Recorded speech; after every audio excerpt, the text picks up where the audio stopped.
You're me, Louie T. Welcome to the command post. You know what it is. Post up. Take command. Of course, I'm your commander-in-chief, Louie T. Thank you for joining me. Wanted to come to you today because something kind of slipped under the radar. You guys are all over this stuff. And I was so fixated and narrow-focused on the combine.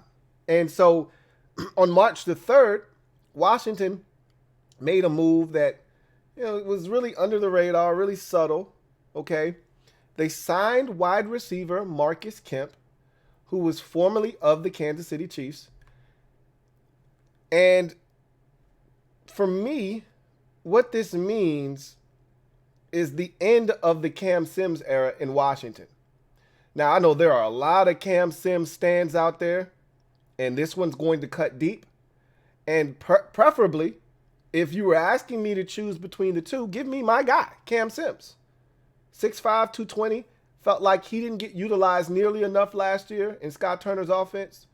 Feel like if given a bigger role, more opportunities, specifically in the red zone, he could be a big-time threat.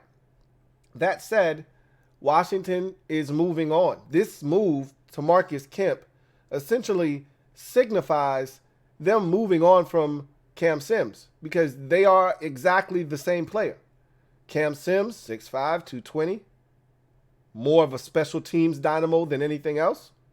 Only had 8 catches last year. It's not like Cam Sims two years ago in 2020 when, he had, 40 some odd, 30, 40, 50 some odd catches and was our second or third leading receiver on the team at the wide receiver position.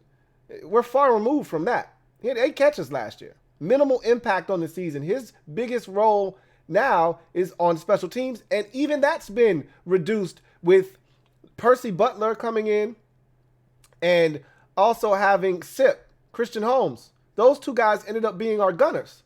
So, again, his role was even minimized on special teams. So, Marcus Kemp is 6'4", 210, and a special teams dynamo. Like, that's his thing. That's his biggest claim to fame. All right, so they're one and the same. They're not going to have duplicates on the roster. This is, to me, the first move, maybe of many, maybe this is the last one, where Eric Bieniemy essentially chooses one of his guys over a mainstay here, okay? Because Eric Bieniemy literally brought Marcus Kemp here because he's more comfortable with him than he is Cam Sims. Sims is a free agent. Remember, it's not like they cut Cam Sims to do this. Cam Sims was a restricted free agent last year. Washington tendered him. He signed the tender, so it was one more year. They're letting him walk. He's a free agent. He's a restricted free agent. Cam Sims could sign with another team tomorrow if he likes. Just like Marcus Kemp was able to sign with any team he wanted, and he chose the Commanders, and I think a large part of why? Because of Eric Bieniemy.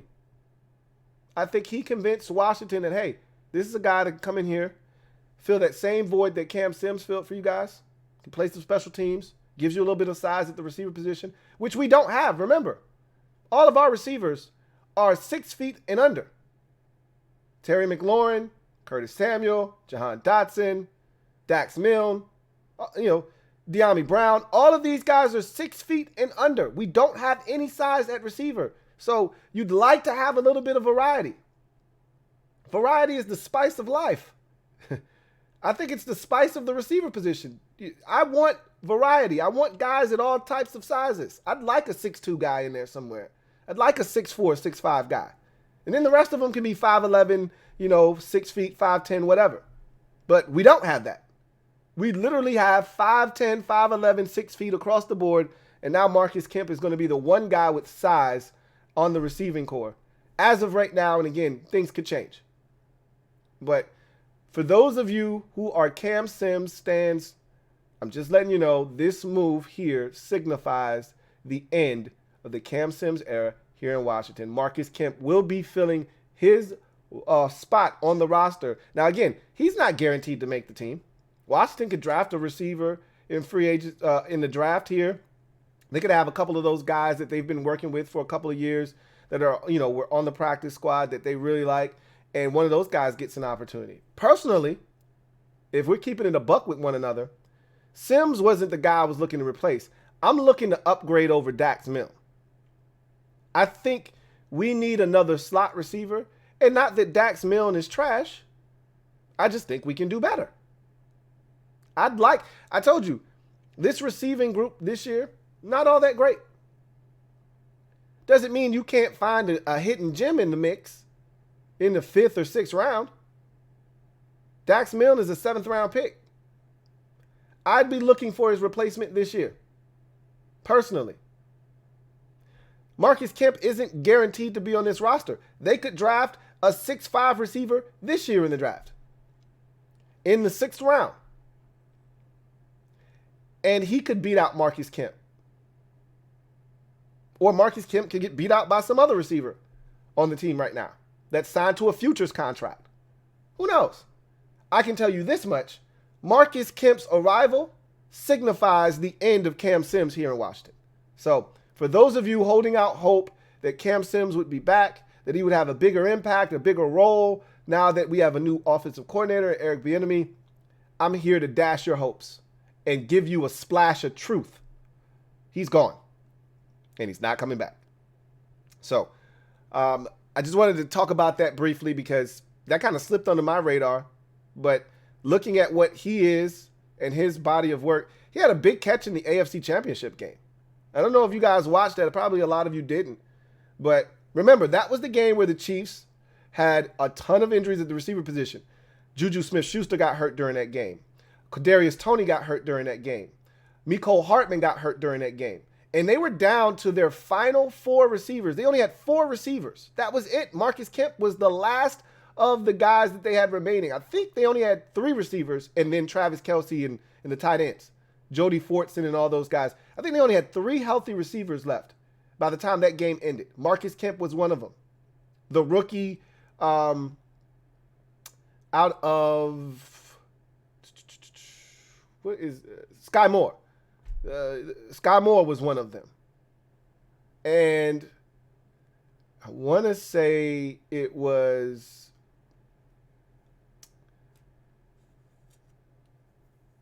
the receiver from Green Bay that they got.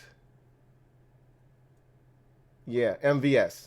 Marquez Valdez-Scantling was the other. I think those were the only 3. And Kemp made a big 3rd down conversion on a catch late in that ball game. A pivotal one. So it's not like he can't play. But again, Cam Sims, more likely than not, won't be back here in Washington as Washington signs Marcus Kemp. I wanted to ask you this question on the way out here. All right. Combine's in the rearview mirror now. If you've been following the coverage, I've been, breaking down each and every single day of the Combine. For those of you who watched the Combine, or for those of you who didn't watch the Combine, this is a simple question. Did the Combine change your mind as to what you would like Washington to do at number 16? Now, if you're steadfast in your belief that this team needs to build the offensive line and you don't really give a damn what is out there, you want this offensive line rebuilt, and you want to take an offensive lineman at 16 and nothing's going to change your mind, then that's your answer. All right. Now, I've already said, I think we're going to do damage in free agency on the offensive line. I think they're going to sign at a bare minimum of 2 offensive linemen, maybe even upwards of 3 during free agency. I very, very so much believe that to be the case. But we'll see what happens. But for those of you who are on the fence, you would prefer a corner, but what if that guy's not there? I've heard people talking about tight end as an option at 16. I don't see that happening. I've told you, I've thrown out edge rusher if one's available. That you got to start thinking about the future. You're not going to be able to resign, more likely than not, Montez Sweat and Chase Young. Pick one and move forward. Maybe you draft a edge rusher this year to kind of soften the blow of allowing one of those guys to walk.